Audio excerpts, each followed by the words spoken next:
சப்போர்ட்டா வந்து நீங்க மட்டும் இல்லாம உங்க அண்ணன், அம்மா, அப்பாலாம் இருக்காங்க. அவங்ககிட்ட ஒரு சில வார்த்தைகள் அப்படி கேட்கலாம். நீங்க அப்படியே சொல்லுங்க, அப்படியே போய் காட்டுங்க. போங்க போங்க அப்படியே போங்க. போங்க போங்க, மூமெண்ட்ல காட்டுங்க. போங்க சரி.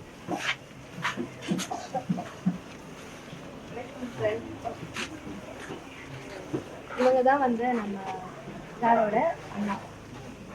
இப்போ வந்து இந்த அடுப்பு நீங்க பத்த வைக்கும் போது வந்து நாங்க பார்த்துட்டே இருந்தோம். நீங்க தான் கொண்டு போய் வந்து சேர்த்துருக்கீங்க மக்களுக்கு வந்து சேர்த்துருக்கீங்க. உங்களோட பணியில உங்களுக்கு இது ரொம்ப பிடிச்சு பண்றீங்க. அதுல வர கஷ்டங்களை நீங்க எப்படி சரி எதிர்கொள்றீங்க?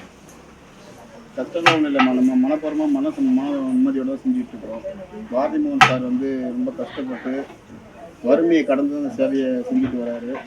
அவர் கூட பிறந்ததில் நாங்கள் பெருமைப்படுறோம். அவருக்கு எப்போதுமே அப்பா அம்மா எப்போதுமே அவங்களுக்கு துணையாக இருக்கும். நல்ல விஷயம் தானே செய்கிறாரு. அப்படியே சார் நீங்கள் அப்படி இங்கே வந்து ஆமாம்மா, ஒவ்வொரு நாளைக்கும் ஒவ்வொரு சாப்பாடு செஞ்சுட்டு லெமன் சாதம், புளி சாதம், வெஜிடபிள் பிரியாணி, தக்காளி சாதம், காய்கறி சாதம் எல்லாம் செஞ்சுட்டு அம்மா தான் செய்வாங்க. அம்மா எல்லாம் நல்லா செஞ்சுட்டாங்க. போய் மயிலாடுதுறை மாவட்டம் முழுவதும் தோட்டத்தில் பார்த்தீங்கன்னா ரொம்ப முடியாமல் இருப்பாங்க. அவங்க ஏங்கி போய் சாப்பிட முடியாத சூழ்நிலை. அவங்கள மாதிரி உள்ளவங்க தான் நம்ம தினந்தோறும் 150 பேர்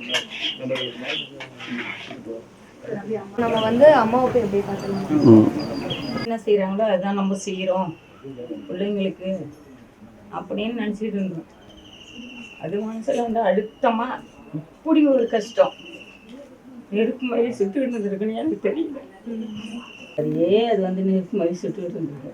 நம்ம இதை செய்யணும் அதை செய்யணும். ஆனால் எங்களை எதுவுமே கேட்டது கிடையாது. இதை வாங்கி கொடுங்க அதை வாங்கி கொடுங்க கேட்டது கிடையாது.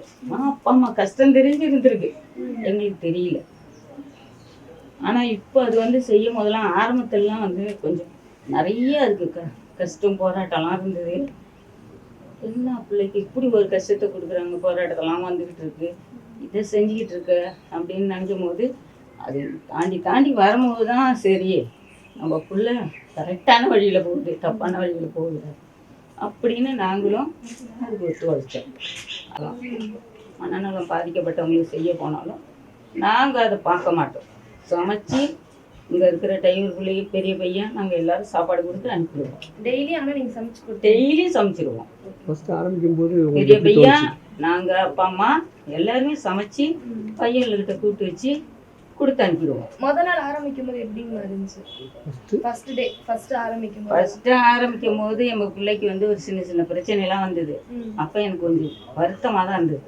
ஆனா அது இப்ப சொல்லுது பாருங்க, நாங்க வறுமையில இருந்து போனோம் வந்திருந்தோம். அதுதான் சின்ன வயசுலயே இருந்து அது மனசுல இருந்திருக்கு. இப்பதான் எனக்கு அது தெரியுது. சரி, நம்ம கஷ்டப்பட்டு பிள்ளைங்களை வளர்க்குறோம்னு ஆசையா இருந்தோம். ஆனா அது ஒரு பக்கம் நம்மளும் 10 பேருக்கு செஞ்சு பார்க்குமே, யார் வந்து இவங்களை கேட்க போறாங்க அப்படின்னு நம்ம அப்பா அம்மா அவங்களுக்கு ஒத்துழைப்பு கொடுக்காதே போயிட போறாங்க அப்படின்னு நினச்சிதான் செஞ்சுது. அதுக்கு இடையில வந்து ஒரு சின்ன போராட்டம் பிரச்சனை எல்லாம் வந்தது அப்படி இப்படின்னு. அதை பற்றி நாங்கள் பெருசு பண்ணலை.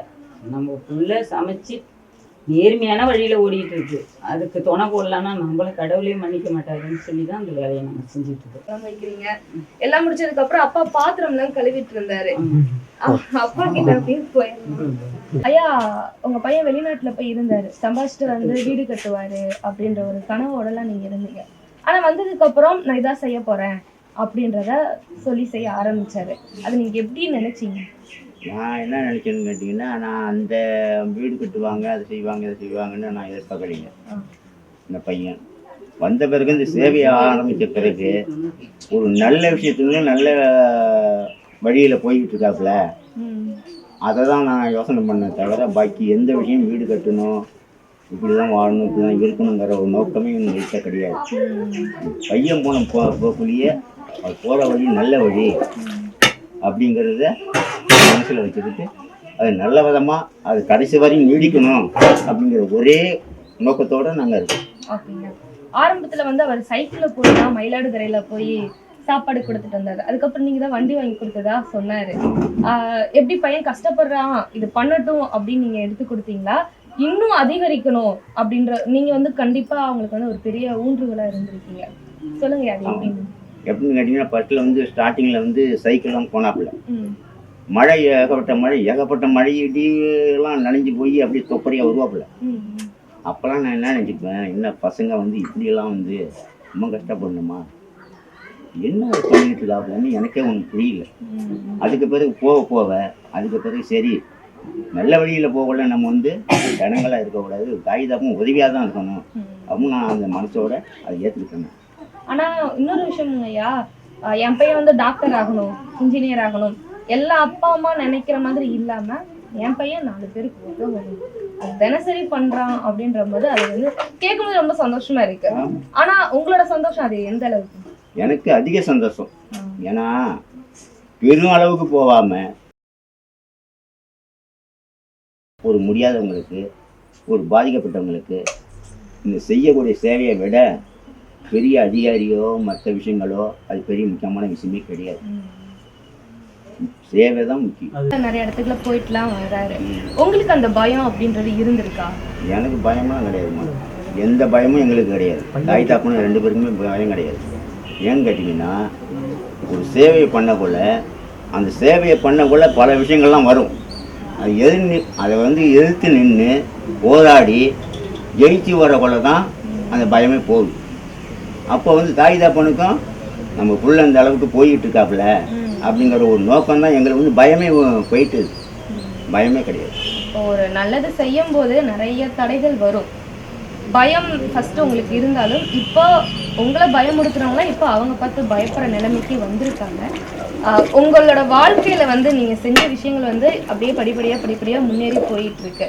இதே மாதிரி நீங்க தொடர்ந்து தமிழ்நாடு ஃபுல்லா அடுத்தடுத்து உங்களோட கனவுகள் லட்சியங்களை வந்து கண்டிப்பா நிறைவேற்றணும் அப்படின்றத எங்க அறம் செய்திகள் சார்பா நாங்க கண்டிப்பா கேட்டுக்கிறோம். ரொம்ப நன்றி. ரொம்ப நன்றிம்மா.